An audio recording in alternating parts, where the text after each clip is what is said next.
Hello, freedom seekers. We're going to spend about 5 minutes here just checking in and chatting before we start this evening's live stream video. We usually start the live stream video and have it last for about an hour. And so at the beginning, we want people to get a chance to check in and to say hello. And so if you're here and you want to say hello, then feel free to chat and put comments and questions and say hello in the comments. Also, give us an idea of where you're from, what state, what city. If you're in the United States, what state and city. Or if you're out of the country, then give us an idea of what country you're from. And we appreciate that. And so we do this live stream every week. This week, I usually do this live stream by myself. And this week, I'm excited to have a visitor with us. Always happy to have Kat, my partner, join me. And we're here in Ventura, California, and it's gotten kind of cold. It is cold. It's in the upper 50s, low 60s, and that's our winter here. Yeah, that's Fahrenheit. And then my girlfriend Chris is in Seattle, and there, I think it's supposed to be in the mid-20s this week or next week or something like that. And that makes me shiver. And I remember those days. Yeah, and I'm happy to have them behind me. That's where we met, is up there in the Great Northwest.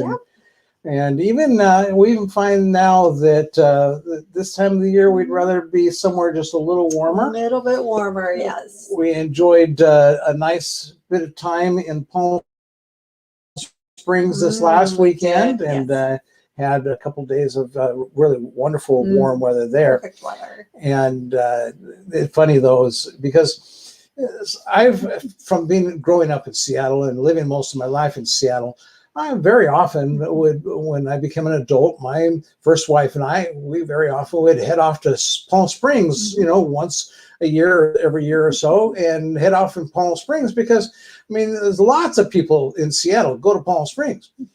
And Kat grew up in Santa Barbara, and that's like about, 3.5, 4 hours from Palm Springs? About 4 hours. About 4 hours from Palm Springs. And so when we moved here 4 years ago to Ventura from Seattle, and I asked her, I says, "You ever been to Palm Springs?" And I said, "No."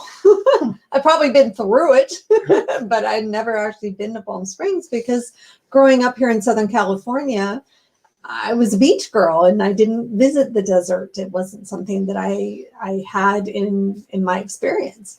I did a lot of camping and stuff with my family, but that wasn't a place that we ever went. So it was a new experience for me and I loved it. Now, and we've been there quite a few times. Well, it's like Palm Springs, the Palm Springs area, because we love the Joshua Tree National Park as well, but that's really like an hour's drive from Palm Springs. But that whole area there is just a lovely, beautiful place to go to. And we try to get there once a year, I think, on average. Almost, That's at least as long as we're here, because once COVID is past us, then chances are we're not going to be spending as much time here in California. No. We're going to be getting out of California like many other people are. And, California's just a beautiful place, but the taxes here have really gotten ridiculous. And so I just read today where in recent years, there's been like 600,000 people that have left California. And I forget how many companies have left California now. Probably quite a few. Because for some reason they feel like that, that people that live here are willing to pay more taxes. And so people find that they leave. But anyway, that's not tonight's topic for conversation. And I think now we've given people time to get on. And so we'll go ahead and flip over to my screen, sharing my screen here, and we'll get into tonight's conversation.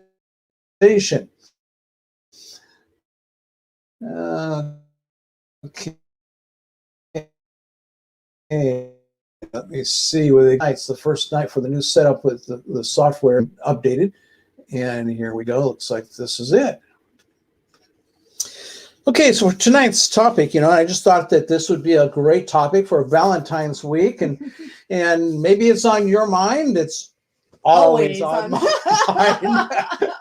You know, always on his mind. when can I have sex?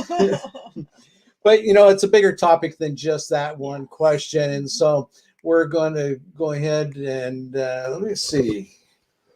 For some reason, why is that not? No, it goes. Okay. And so, you know, it seems like that there's a lot of rules and regulations that end up limiting and restricting our sexual behavior.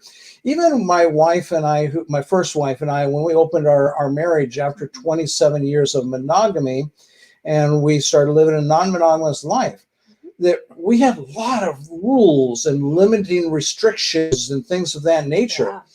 And so when Kat and I met, you know, that was something we started just talking about, that we weren't going to do that. Mm-hmm. And so that's kind of the start of our understanding of really what it means to have a sexually liberated life and a sexually liberated relationship, or a liberated relationship. A liberated relationship, because for us it goes beyond sex. It really does. And we had a lot of fun with that this weekend, which we'll talk about a little more maybe as we get along here. And yeah, for some reason, oh, I know, I got to turn this clicker thing on. That's probably why. I'm sitting here trying to use this clicker to go on to the next slide, and you can see I'm really professional at this, huh? Yeah, make sure you're hitting the right button. Gotta hit that one. Oh, maybe I'm even hitting the wrong button. There we go. So most people in society no longer behave sexually like people did hundreds of years ago, but the mindset has not changed. People are guilted and shamed into conforming to uphold a set of out-of-date norms and mores. And in this video, we're going to dispute and discuss those outdated mores and norms. Now, challenging the mores and norms of having sex in a mononormative and heteronormative society, we're doing that by taking on 5 questions. First question, what is normal, natural, and moral for having sex? Second question is, who is sex for? Third question is, who can I have sex with? Fourth question is, when can I have sex? And then lastly, how can I beat conforming to mores and norms that are hundreds of years old? And that it's almost, how are we going to go against what's we've conformed to all of our lives? Right. And so let's introduce ourselves. So here we are. This is I'm Non-Monogamous Mark, and I'm Badass Cat. And where was this photo taken? Well, this photo was taken on one of our Palm Springs trips. Not this last. This last one, a couple of years ago, and this was up in 29 Palms. It's kind of up in the northeast corner of Joshua Tree. And it was probably it was a short hike. I'd say that was only about a mile and a half or 2 mile hike in. And it was this lovely oasis. And so we found a nice little spot, and we got naked and had some great outdoor sex. Yeah, there wasn't anybody else around. There were a few people around. There weren't a lot of people around. There were a few. We had to keep our eyes open to make sure, because we do enjoy our outdoor sex. We do. And, you gotta kind of keep it down, not get too noisy. Yeah, we're always careful. I guess the main thing is that we just don't want to take and impose what we do and have someone else just really get upset, and because they're not they're consensual. They're not consenting to seeing us naked or seeing us have sex. And so that's one of the big things there, is that is consent is very important. And if people really aren't there on that hike to consent. Now, if we maybe see people on the way and talk with them and ask them if it'd be okay with them, like if we had sex, like, one time I asked some police officers if it was okay for us to have sex in a public bathroom. Yes, he did. He did. He did that. He actually did that. But that's another story for another time. That is. But we are magnetic transformation coaches. And is there anything you want to tell anybody what that means? Sure. And what we do with that? So we actually help people transform their lives into an easy, liberated, and fun life. And you're going to hear us talk a little bit more about that throughout the presentation. And we have a lot of really unique processes and transformation tools that we use that are completely different than anything that is out there in the personal development world at this time. And so if that's something that you're interested in, as we go along, we have some information on how you can connect with us. Simply, our gig is to help you to live the life that you love the most. And so we're the co-founders of Non-Monogamous Lifestyles Association. That's our nonprofit. And, starting next year, we hope to be starting to really do some huge things. Yeah. We kind of live by this idea that life is not made to live small. Life is made to live large. Yep. And so we're working on doing some really large things. Yep. This is the year of putting it all together and launching it. And so before diving into tonight's topic of this video, there are 4 fantastic added benefits for watching the videos that go beyond what you take away from the video itself. We want to give you these 4 added benefits. And the first one is to take a look down below in the description and see your 100% free gift. It's thanking you for watching the video. And we'll just leave it at that and not tell you anything more about that, but take a look at that. And in the weeks to come, I will be making probably spend a whole Monday night video on just talking about that gift, because it's really, it's a hugely valuable gift, okay? And so then number 2 is to get your free subscription to our value-packed emails. And then you subscribe to our email list for Non-Monogamous Lifestyles Association and get your free subscription for that. The third is you get your free membership in the Easy, Liberated, Fun Academy. It's what we call the ELF Academy. Yeah. Because do you want to live a life that's hard, that is not liberated, and that isn't fun? I don't know who would want to live that kind of life. And so we've started our own academy so that we can do trainings and what have you. And so down there in the description, there's a link down there. You can get your free membership to our academy. Yeah. And then the 4th thing is that when you watch this video, as we make it tonight, we're going to be giving away a 92% discount on a premium 16-week course.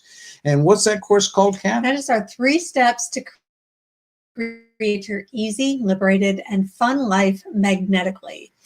And this is a way for you to create your life maximizing your satisfaction and pleasure in love, sex, and relationships, work and wealth, and health and wellness, to shift your life from being hard to easy, from being obligated and dependent to being liberated, and from kind of being dull to being fun.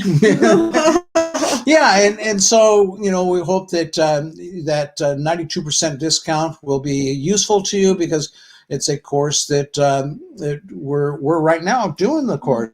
I mean, it's a live course. We're in week 5 this week. We do it Wednesday nights. And if you go ahead and jump on board, you'll be able to take and get caught up, the weeks, each hour to an hour and a half, so maybe about 90 minutes. Yeah, about 90 minutes long. And so you get instant access to the recordings, and then you'll be able to join. For me, though, is to do 5 things. And one is to subscribe to my YouTube channel. Hit the bell once you do, so you'll get notified when we're coming on live, when I post something new, like a new video, like I did the other day of my Seattle girlfriend, I'm trying to help her get a new boyfriend, another boyfriend. And other than me, there's a video that she and I made about that. Give the video a like and comment in the comment section, and be sure to ask whatever questions you want as well. And so let's get out with the presentation then tonight, the information, the topic for tonight. And to start out with, remember those 5 questions that we had. And so we're talking then about the first question here, and that is, what is normal, natural, and moral for having sex?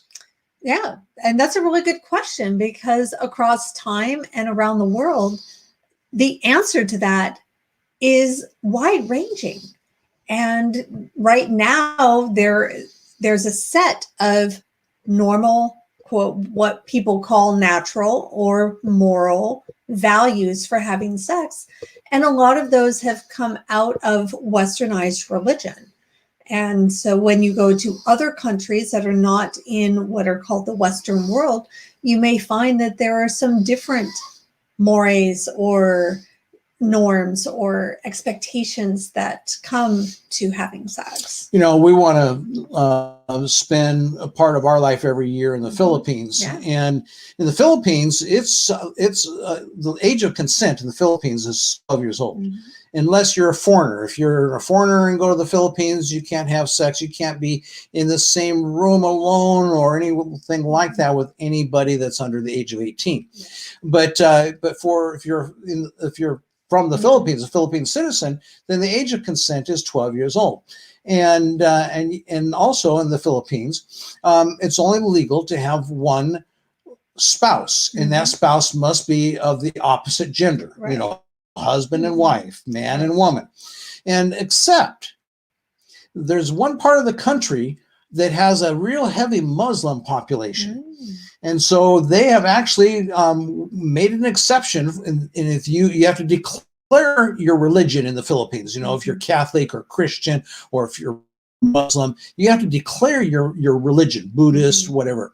And so that becomes part of, like, it's on your official ID. And so if you declare yourself a Muslim, then you're able to have multiple wives in the Philippines. Wow. But then, of course, you've got to follow the ways of all the Muslim religion and everything as well, because you're expected then to do that.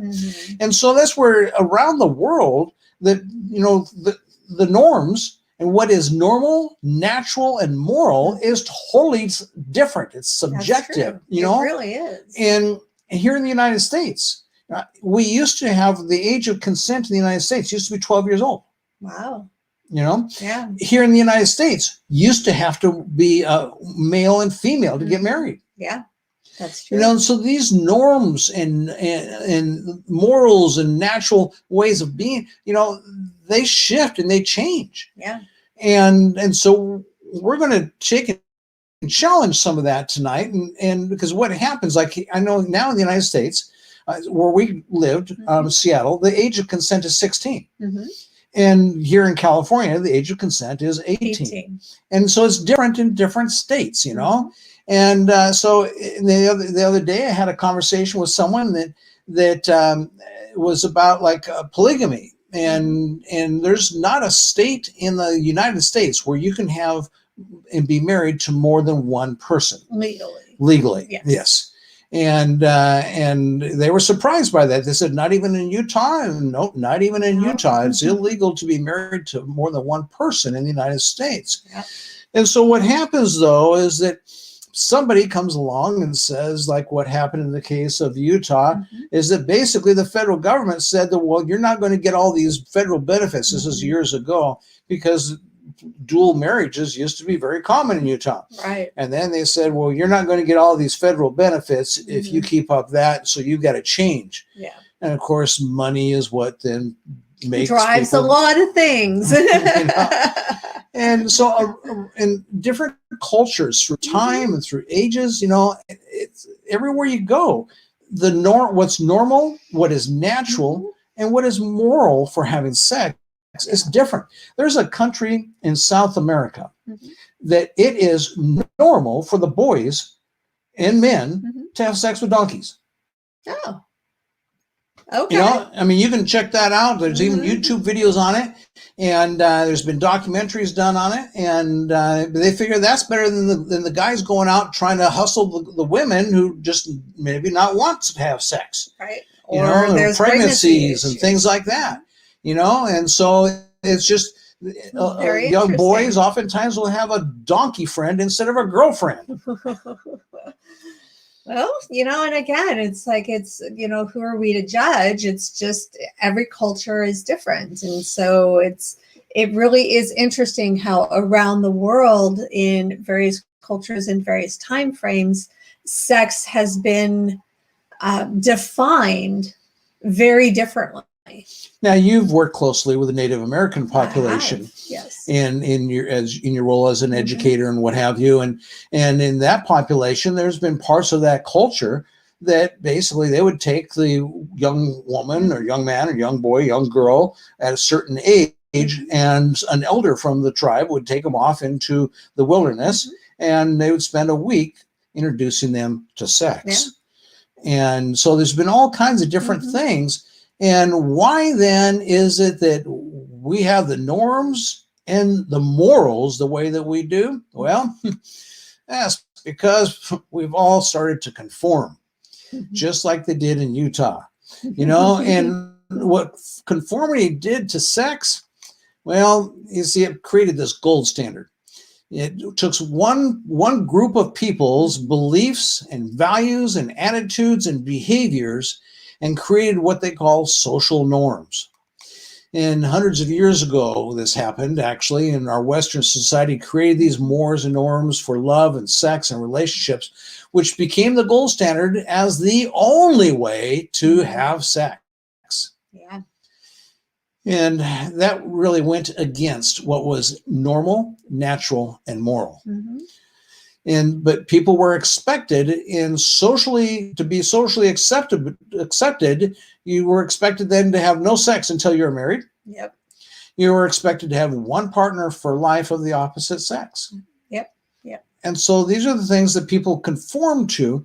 And because of those mores and norms, we got sexual conformity. Yeah, we sure did. But it's like these mores and norms, they're like not even in recent times. They're hundreds of years old. Yeah, well, like so many things in our country, our education system, But so sexual conformity took what was beautiful and pleasurable, satisfying, normal, natural, and moral. What it did is it turned into something. Little screen popped up here. There we go. It turned into something that is not so beautiful, and it's less pleasurable in a sustainable way, and less satisfying in a sustainable way. Yeah. And why does sexual conformity turn into something that becomes less pleasurable and less satisfying?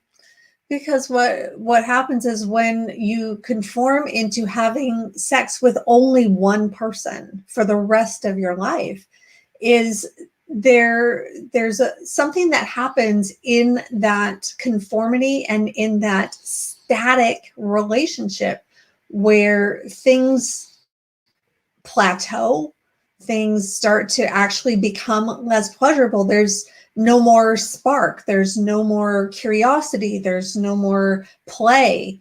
And yes, people can work on that, but even to that degree, there is something absolutely unique when you can have a beautiful, committed relationship, a deeply loving relationship, and have sex with multiple people.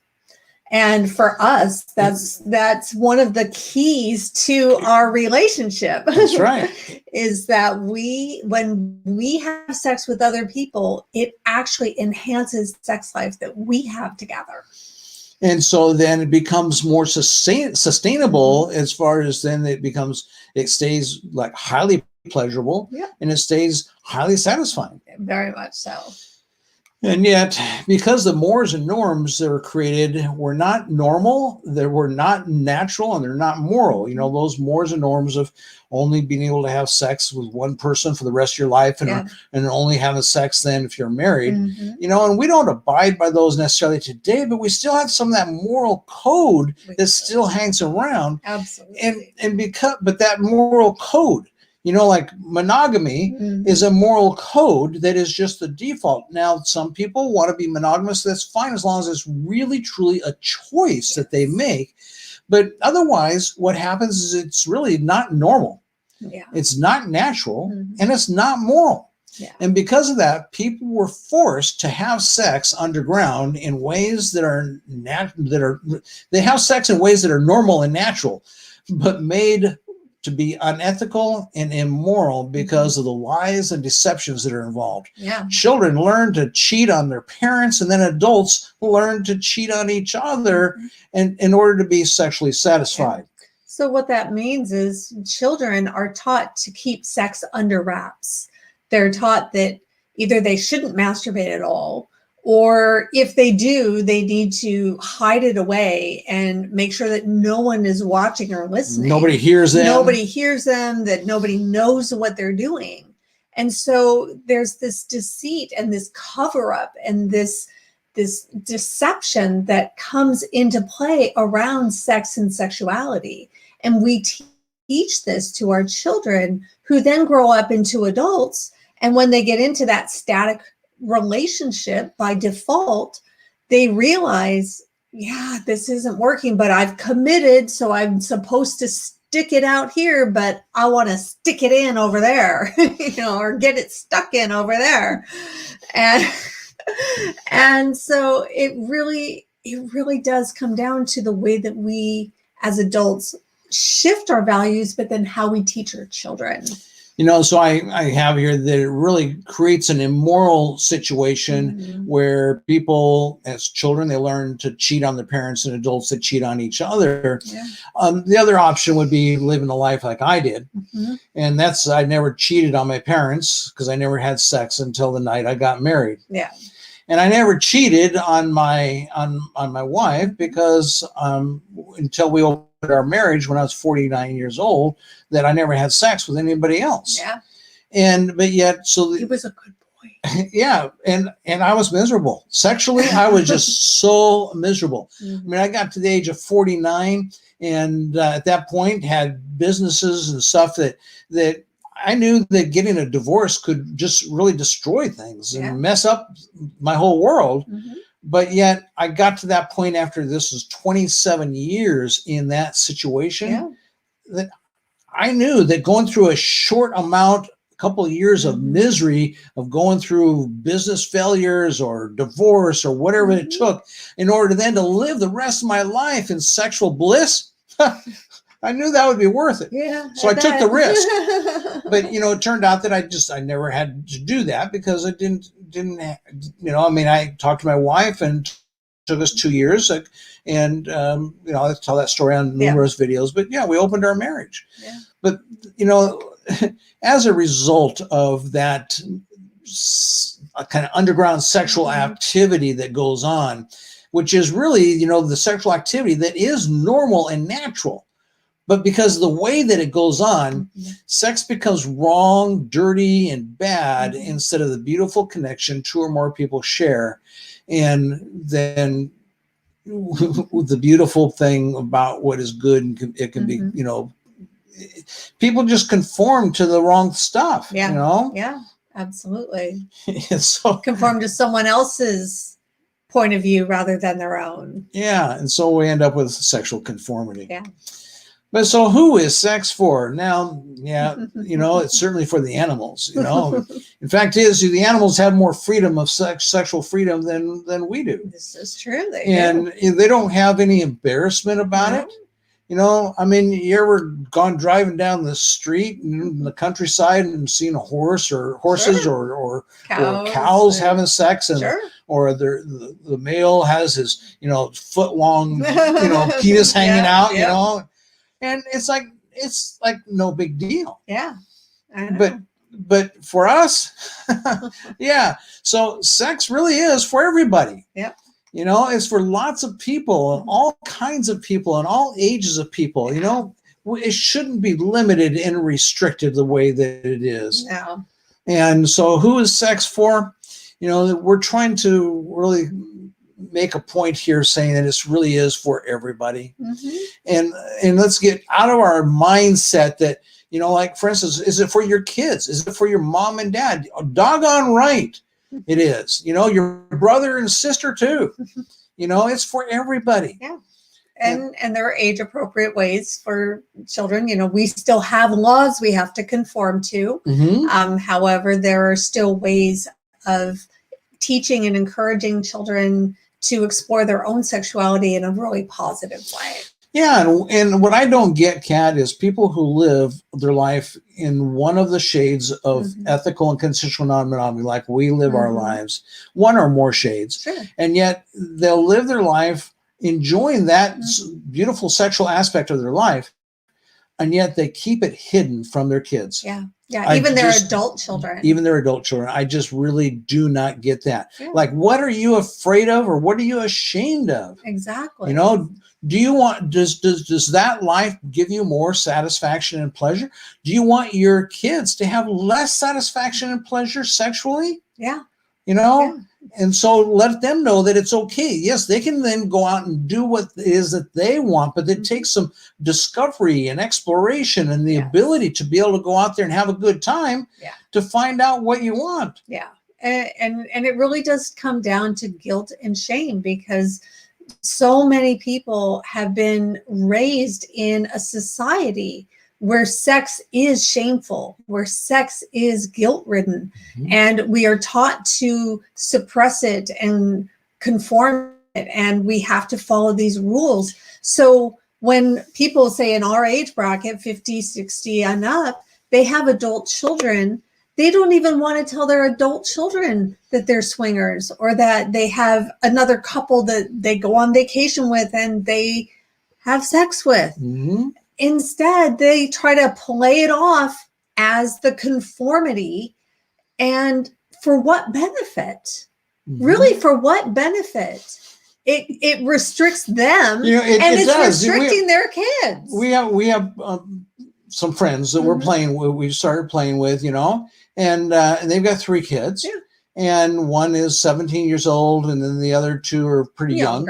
Okay. And but it's like they can't even think of talking to their kids and letting them know that mom and dad are going out to see their friends. Well, what are you going to do, mom and dad? Well, we're going to do adult play. You know, I remember when my girlfriend in Seattle, her son, one night or one morning, he came into her room. She and I at that point lived separate houses, but I would go over and spend nights with her, and she likes to be noisy like you do. Yeah. And so she was noisy when we were.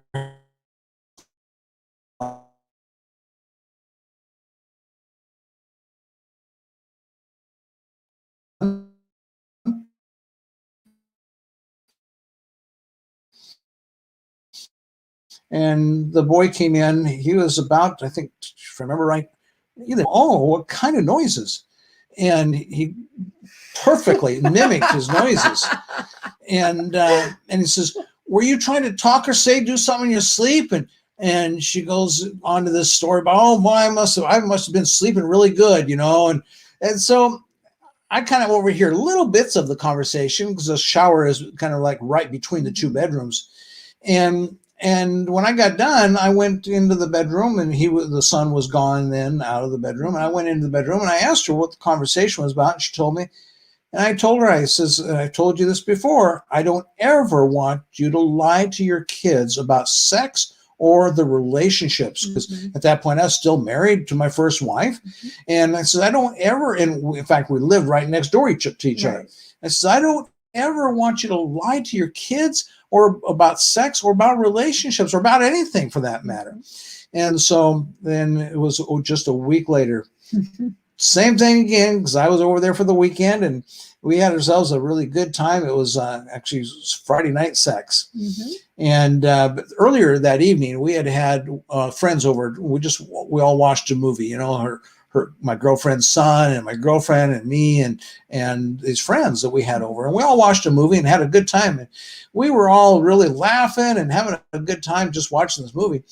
And so when he came running in that room, and I was again in the shower, because he doesn't come in the room when I'm in there. And so when I was in the shower, he says, Mommy, I heard you make those noises again last night. And what were they? And she says, well, when Mark gets out of the shower, why don't you talk to Mark? And because she didn't want to lie and she didn't know really how to handle it. And so when I got out of the shower, and then he says, well, Mark, what were those noises? And I said to him, I says, well, you remember the last night when we watched the movie? You remember how much we were just laughing? We were all pretty noisy, weren't we? Because we were having a lot of fun. And do you, when you're out at school, and do you ever go out onto the play field? Is it a quiet place? Oh, no. We play and we have fun. We make lots of noise. And I says, well, like what kinds of noises? And so he kind of went through and told me what kinds of noises they made.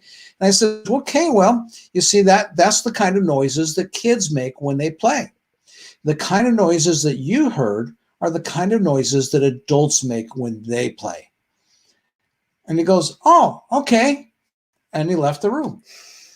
And so I just explained that me and mommy were playing, and those are the kinds of noises that your mommy makes when we're playing. So you can do it very simply and very age appropriately. Yeah. But you're not lying and you're not hiding. So, and I don't know why then people are so hung up. Now he's like what, 16 years old now, I think, or 17, something like that, and it's like, he just understands that his mom and I have sex, and it's just like not any big deal. Yeah. So who can I have sex with? That's question number 3. And, fact is, you can have sex with everyone and anyone who wants to have sex with you. That's right, because it's all about consent. And you can ask, and you can receive your answer. In the past year, we've turned down several opportunities for sex with some really gorgeous young women that were sexy and lovely, and even middle-aged women. Seems like that they kind of hit us up regularly because they think we're a good-looking couple or something. I don't know. But, and so we, this isn't even a situation where, we just don't even want to know. I mean, there's this one woman that keeps hitting us up, and I mean, she looks really, we would really like to have sex with her. And yet, and she wants to have sex with us. But, so it'd be easy just to cover our eyes and think, well, we don't even want to know. But the idea of consent, though, why do we not have sex with these women? For most of the part is because they are not being ethical and consensual with other people. Yeah, the people like this one woman that she keeps hitting us up, and she's like very tempting, but we're not going to. We have our standards, and it doesn't mean you have to have the same standards, but our standards are very high when it comes to being ethical and consensual in how we have sex. Yes. And so because of that, then, as much as we'd love to have sex with this woman, she hasn't had sex for, I forget how many years with her partner, which she lives with, that she lives in 7 years. She lives in a separate bedroom. They have kids together. And so they live in separate bedrooms. They're not having sex. And it's like 7 years that they haven't had sex together. And yet she's too afraid to go talk to him and saying, hey, I really would like to have sex with these new friends of mine. She won't even bring it up in conversation because she's too afraid. And so and even though they are choosing not to have a sexual relationship, they do have a connection and a commitment to raising these children together, to living together in the same household. And they are considering each other partners.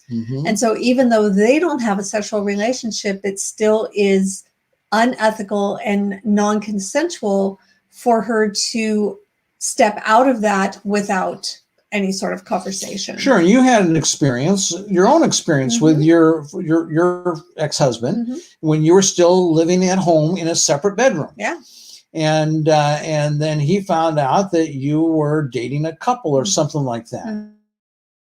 That's right. And he kind of went berserk on you. He did. However, our situation was slightly different because we had already separated, and we had made it clear that we were separated. You were on the way moving out. We were on the way to a divorce and moving out. So ours was a little bit different than hers. And so, yes, even though he still got upset, he had less cause to do that because of the situation that we had already set up. If people just talk about these things, more openly, then it really helps to, I guess, make it so that it becomes a diffused situation. Right. People then don't get so upset about it. But who can I have sex with? Well, we don't own people in the United States anymore. That's right. You know, and so even if you're in a relationship, you've just got to make it clear that you don't own me.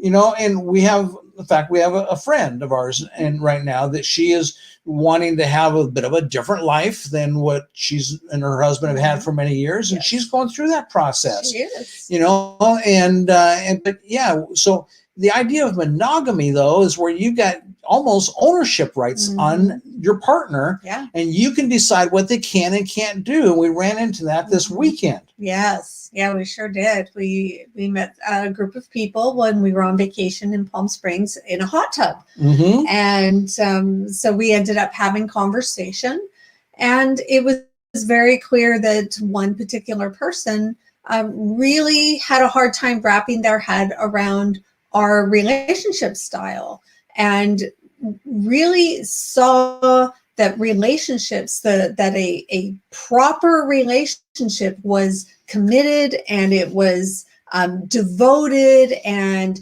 they were in love, and there were all these things, and she kept saying these things, and we kept saying, but we're that too. We're committed, we're devoted, we're in love.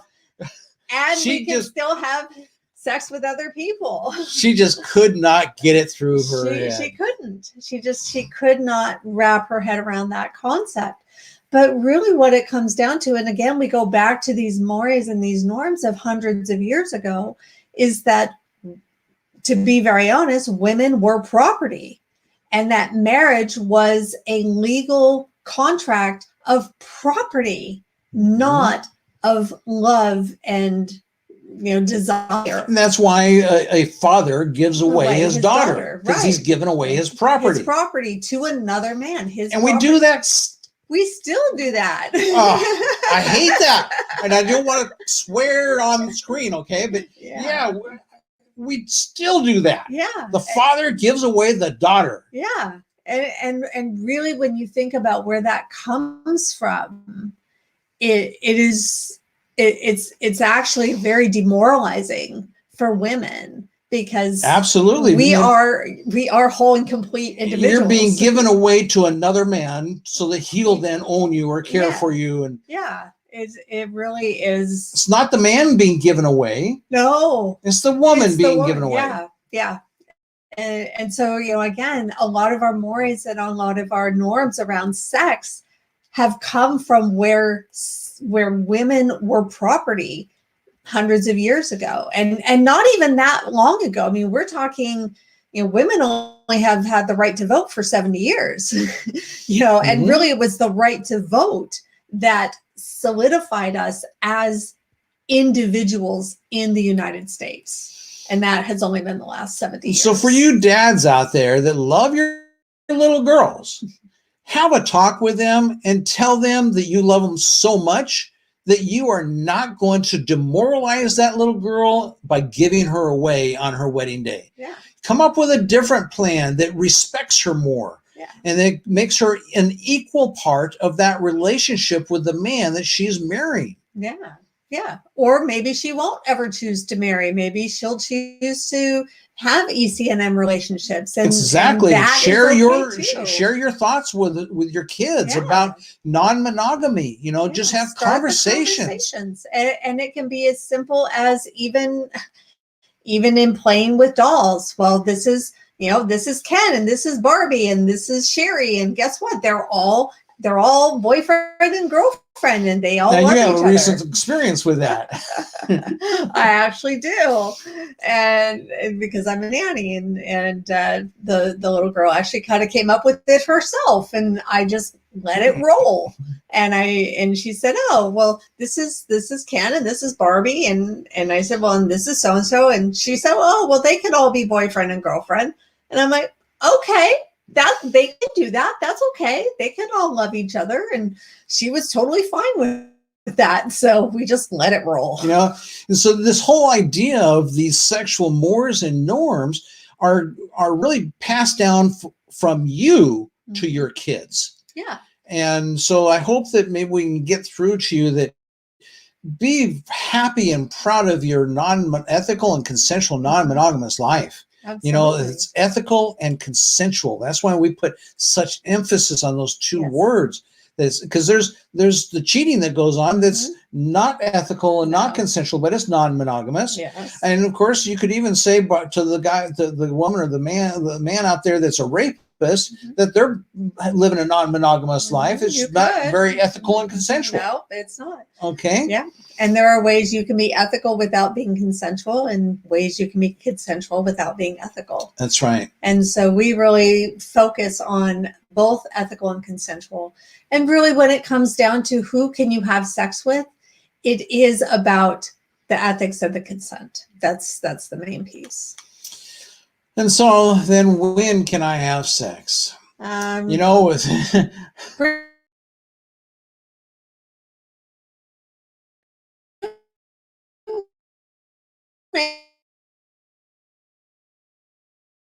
pretty soon, maybe.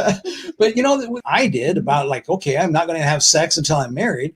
Then there's regulations on that. There's regulations on age. You know, there's a word that I came across because we've all known has been drilled into us about pedophilia. You know, these bad perverted pedophiles and chasing after these kids. You know.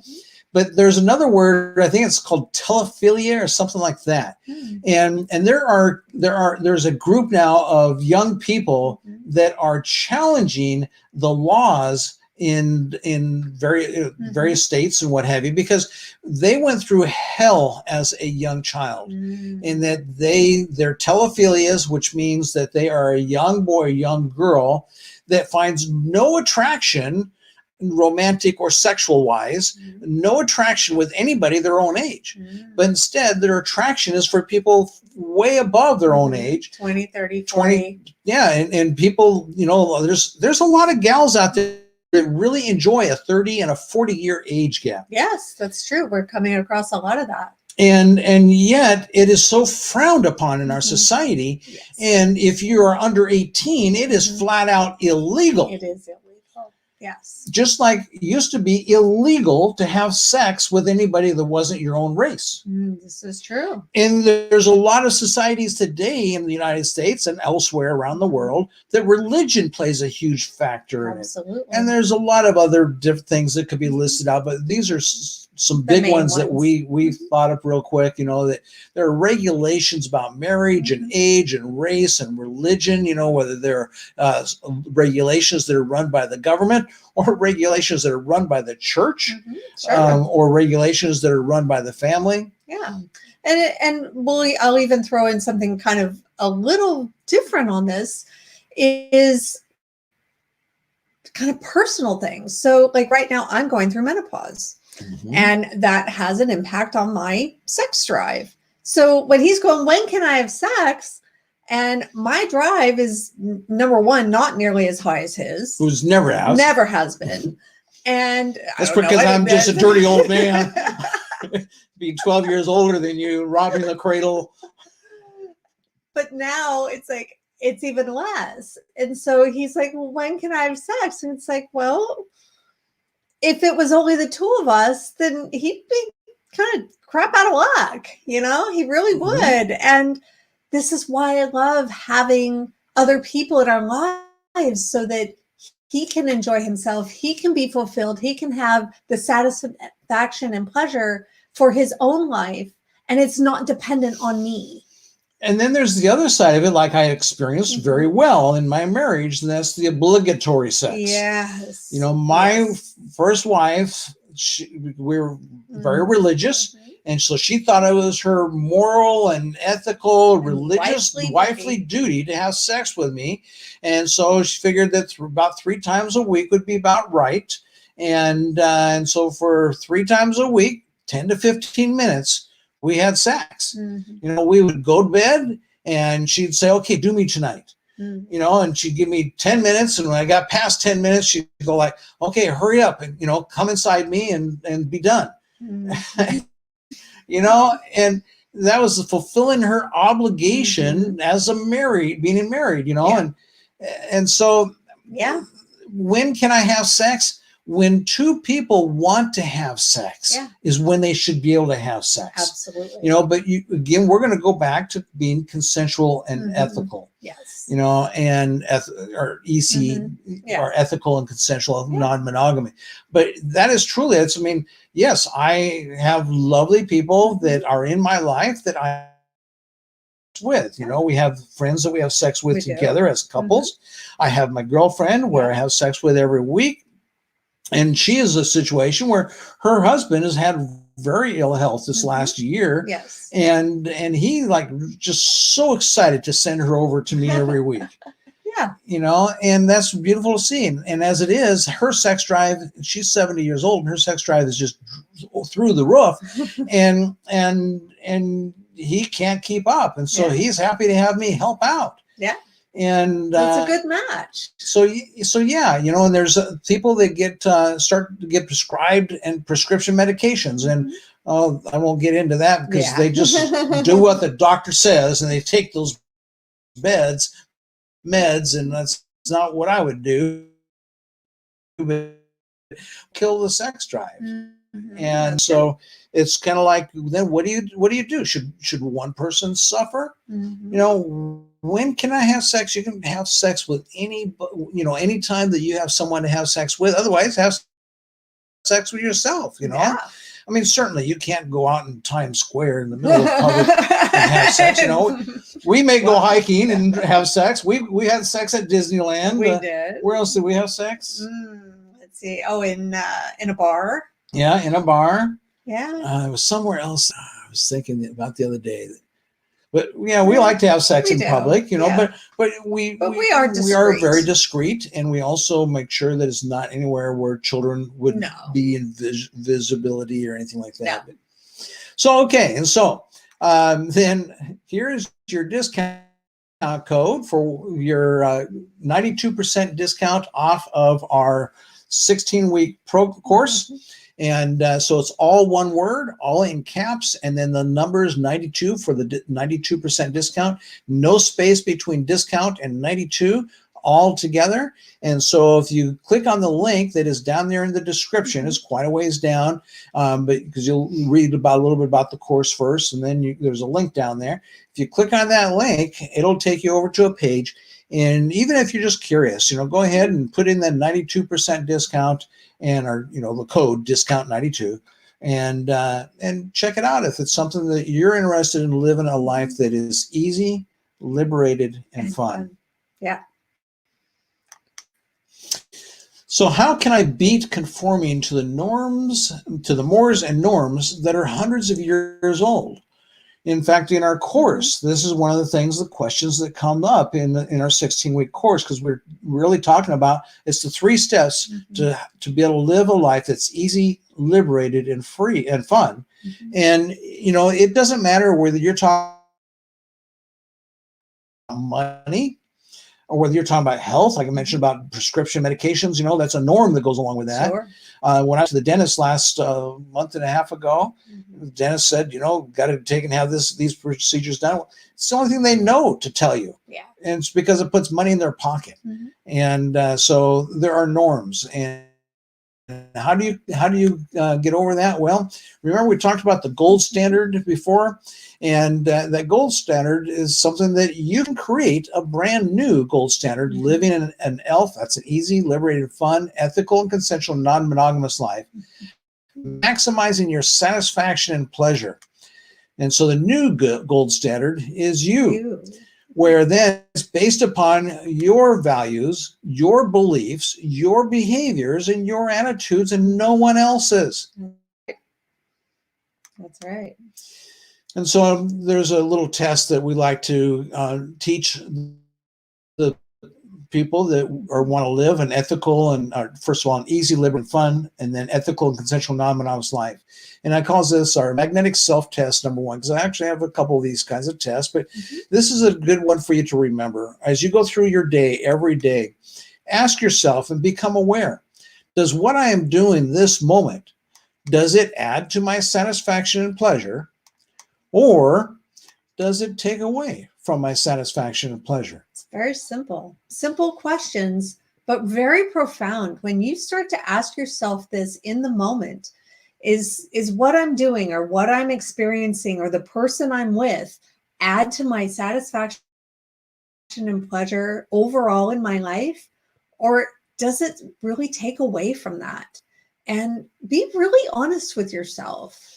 You know, and one of the things is that sometimes people feel like, well, I really don't have a choice. I'm just kind of trapped, whether it be in a marriage or a job or whatever. And they just really don't feel like they have a choice. Well, you do have a choice. You always have a choice. And it may be the choice is that you want to take and make a change in your life that's going to help you to add to your satisfaction and pleasure.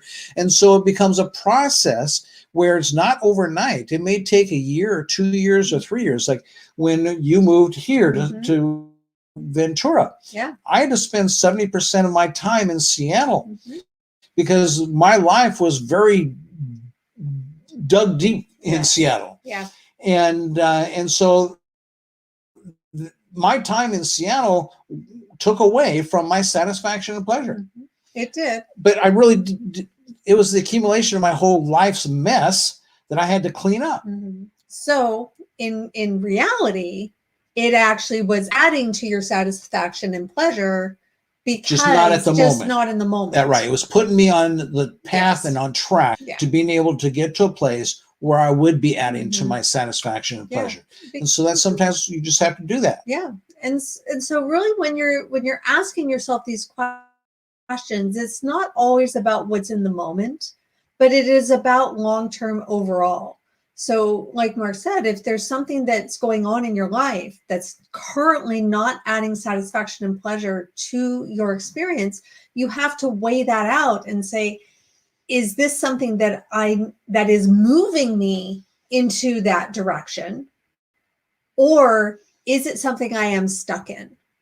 Is it something, like he said in the beginning, and that I don't have a choice, that this is just where I am and I'm unhappy and I'm not enjoying this, but I feel like I can't get out of it? That's where you have to really be honest and say, well, maybe there are things I have to go through. I created this, but then I have to find a way out of it. And so that's where I was in my marriage. I had created an unhealthy marriage along with my partner.